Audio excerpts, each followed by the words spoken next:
بسم اللہ الرحمن الرحیم۔ السلام علیکم۔ حضرت موسیٰ علیہ السلام سے ایک آدمی نے درخواست کی کہ اسے جانوروں کی زبان سکھا دیں تاکہ وہ ان کی باہمی گفتگو سمجھ سکے۔ حضرت موسیٰ علیہ السلام نے فرمایا، اس بات کو چھوڑ دے کیونکہ اس میں کئی خطرات پوشیدہ ہوتے ہیں۔ قاعدہ ہے کہ جس بات سے منع کیا جائے اس کی طرف رغبت اور بڑھتی ہے۔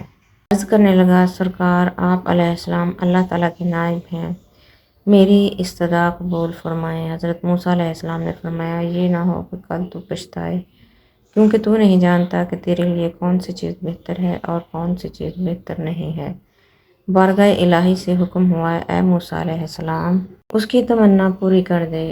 اس شخص نے کہا، اچھا، سارے جانوروں کی زبان نہیں، صرف میرے گھریلو پالتو جانوروں کی اور مرغے کی زبان سکھا دیں۔ حضرت مالیہ علیہ السلام نے فرمایا، جا، آج سے ان دونوں جانوروں کی بولی پر تجھ کو قدرت حاصل ہوگی۔ وہ شخص اٹھ کر خوشی خوشی اپنے گھر چلا گیا۔ صبح ہوئی تو خادمہ نے دسترخوان جھاڑا، اس میں سے رات کا بچا ہوا روٹی کا ٹکڑا زمین پر گرا۔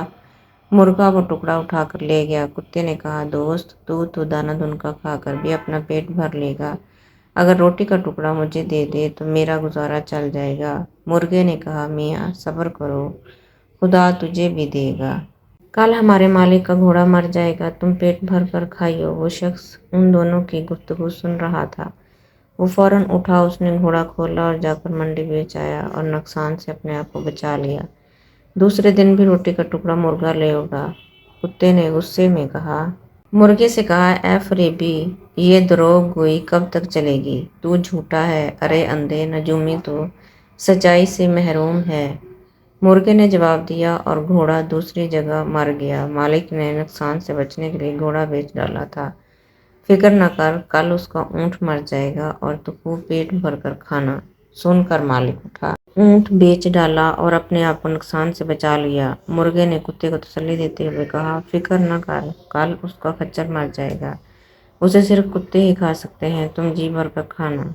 مالک نے جب یہ سنا تو اس نے خچر بھی فروخت کر دیا۔ مالک اپنی ہوشیاری پر بے حد خوش تھا کہ وہ جگ کے بعد دیگ رہے ان حادثوں سے بچ گیا اور کہنے لگا، جب سے میں نے مرغے اور کتے کی زبان سیکھی ہے، قضاء و قدر کا رخ پھیر دیا ہے۔ چوتھے دن کتے نے مرغے سے کہا، اے مرغے، وہ تیری پیشن گوئیاں کیا ہوئیں؟ یہ تیری مکاری اور جھوٹ کب تک چلے گا؟ مرغے نے کہا، توبہ توبہ، یہ غیر ممکن ہے کہ میں یا میرا کوئی ہم جنس جھوٹ بولے، ہماری قوم مؤذن کی طرح راست گو ہے، ہم اگر غلطی سے بے وقت اذان دے بیٹھے تو مارے جائیں۔ مالک نے اپنا مال تو بچا لیا لیکن اس نے اپنا خون کرایا۔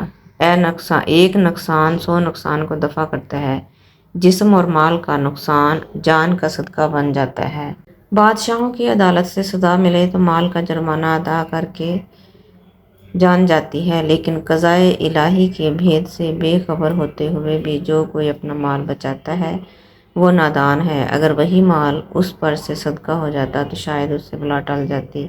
اب کل یقیناً مالک خود مر جائے گا، اس کے وارث اس کی وفات پر گائے ذبح کریں گے، اس پر تمہارے بارے نیارے ہیں۔ گھوڑے، اونٹ اور خچر کی موت اس نادان کی جان کا صدقہ تھا، وہ مال کے نقصان سے تو بچ گیا لیکن اپنی جان گنوا بیٹھا۔ مالک مرغ کی باتیں غور سے سن رہا تھا۔ جب اس نے اپنی موت کی پیشن گوئی سنی تو مارے خوف کے تھر تھر کانپنے لگا۔ گرتا پڑتا حضرت موسیٰ علیہ السلام کی بارگاہ میں حاضر ہوا اور روتے ہوئے عرض کیا کہ اے خدا کے پیغمبر علیہ السلام، میری دستگیری فرمائیے۔ حضرت موسیٰ علیہ السلام نے سن کر فرمایا کہ میں نے تمہیں کہا تھا اس ہوس کو چھوڑ دے کیونکہ اس میں کئی خطرات پوشیدہ ہیں، مگر تو نہ مانا۔ اے عزیزم، اب تیر کمان سے نکل چکا ہے، اس کا لوٹ کر آنا فطرت کے خلاف ہے۔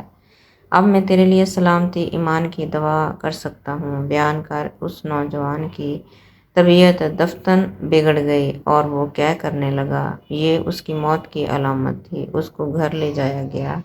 گھر پہنچتے ہی وہ مر گیا۔